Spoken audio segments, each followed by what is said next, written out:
Ang mabuting balita ng Panginoon ayon sa unang sulat ni Apostol San Pablo sa mga taga-Korinto. Mga kapatid, hindi ba't ang pag-inom natin sa kalis ng pagpapala na ating ipinagpapasalamat ay pakikibahagi sa dugo ni Kristo? At ang pagkain natin ng tinapay na ating pinaghahati-hati ay pakikibahagi naman sa kanyang katawan?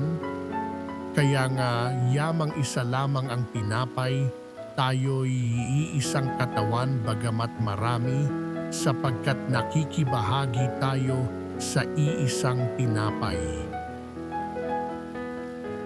Ang mabuting balita ng Panginoon